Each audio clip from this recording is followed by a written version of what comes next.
Tanzen und Rauchen, Party im Club wie in den 60ern. Oder Rollerskaten in den 80ern, das war voll in. Die Techno-Bewegung der 90er miterleben, Leben im Frühjahr. Zurück in die Vergangenheit, wäre das etwas für die Hessen von heute, fragen wir in Frankfurt. Klar, es gibt jetzt auch Krisen und so und viele Probleme in der Welt und das beschäftigt einen schon irgendwie. Aber ich bin jetzt auch froh, so in meiner Position, wie ich bin. Ich kann jetzt auch nicht klagen und von daher bin ich zufrieden. Es wäre vielleicht ganz cool, es mal zu sehen für eine Woche oder so, für einen Tag. Aber jetzt die ganze Zeit da zu leben, ohne jetzt diesen technischen Fortschritt, den wir jetzt haben, auch in der Medizin und so, weiß ich nicht. Also das, was ich höre, ist, dass es besser war früher. Das auf jeden Fall. Die Generation, die Leute und alles andere, das ja, auf jeden Fall.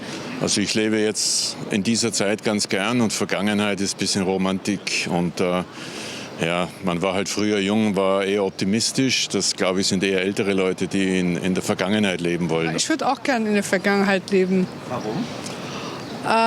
Weil ich es momentan oder die letzten paar Jahre sehr wackelig finde, was die Wirtschaft, Gesundheit, Kriege, Umweltbelastung alles betrifft. In einer Online-Befragung für die Hamburger Stiftung für Zukunftsfragen von British American Tobacco sagen 56% der 18- bis 34-Jährigen, dass ein Leben in der Vergangenheit attraktiver wäre. Bei Ü35 sind es sogar rund 2/3, die zurückreisen würden. Wir fragen den Zukunftsforscher Ulrich Reinhardt, warum das so ist. Der eine Grund ist natürlich ganz klar, dass das Gefühl vorherrscht, dass früher alles besser war. Was aber der Hauptgrund ist, und das ist natürlich etwas, was wir heutzutage in vielen Feldern auch sehen, dass die Gemeinschaft in der Vergangenheit positiv gesehen wird. Also früher war der Zusammenhalt untereinander größer, ob es jetzt in Familien war, innerhalb von Freundeskreisen, auch bei Kollegen oder in der Nachbarschaft. Das ist etwas, was eben positiver mit der Vergangenheit assoziiert wird.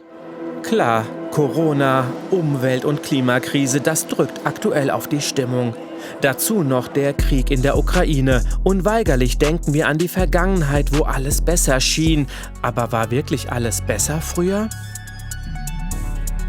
Wir erinnern uns immer eher an das Positive in der Vergangenheit, eben nicht an die schlechten Zeiten. Es ist das Gefühl da, dass früher die Sommer endlos waren, wir den ganzen Tag barfuß durch die Gegend gelaufen sind, dass es keine Probleme gab.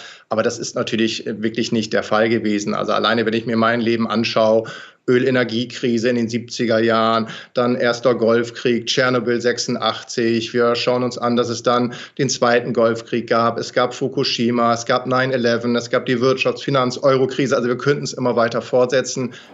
Wie sehen das unsere Befragten heute? Wenn man genauer drüber nachdenkt, denke ich nicht, dass jetzt früher alles besser war. Klar, es gibt Probleme, aber hat auch damals Probleme gegeben. Wenn jetzt viel mehr übers Internet geht und man sich vielleicht es nicht mehr als notwendig ansieht, sich irgendwie zu treffen oder so, sondern eben alles über sein Handy macht.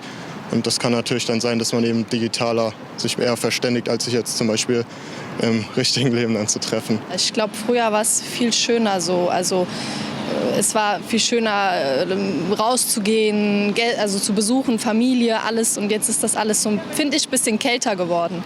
Naja, dass man einfach aus der Erinnerung heraus das Positive eher behält als das Negative und darum, dass die schönen Sachen in Erinnerung behält. Und zum Zweiten ist Vergangenheit immer auch mit Jugend verbunden. Ne? Also ich meine, früher war auch nicht alles gut. Wenn wir 50 Jahre zurückdenken, Nachkriegsgenerationen, hat es auch nicht einfach gehabt. Dass wir jetzt im Krieg mit in Europa haben, ist natürlich eine tragische Situation. Aber wenn wir 50 Jahre zurückdenken, hatten wir ähnliche Situationen. Und ich glaube, dass man immer so in Erinnerungen schwelgt und immer nur das Positive sieht, dass das Negative so ein bisschen in den Hintergrund gerät. Das war Anfang der 60er Jahre und ich hatte mir das erste Minikleid gekauft. Das war aber nicht Mini, wie das so dann war, sondern das war gerade mal das Knie frei. Und da sagte meine Mutter, so gehe ich nicht mit dir auf die Straße. Heute, das ist besser. Man kann tragen, man kann anziehen, was man will, ist alles kein Problem. Zurück in die Vergangenheit, auch für den Zukunftsforscher eine Reise wert? Wenn ich eine Zeitmaschine hätte, ich würde sicherlich mal gerne in die Vergangenheit reisen, das ein oder andere nachschauen. Aber ansonsten interessiert mich als Zukunftswissenschaftler natürlich viel eher die Zukunft brennend. Und ich würde sehr gespannt sein, wie das Leben dann aussieht. Aber nochmal, ich bin mir sehr sicher und wissenschaftlich auch in jeder Hinsicht belegt, in Zukunft werden wir die Antworten auf die Herausforderungen finden. Wir werden uns weiterentwickeln. So war es historisch immer. Also insofern lassen Sie uns auf das Morgen schauen.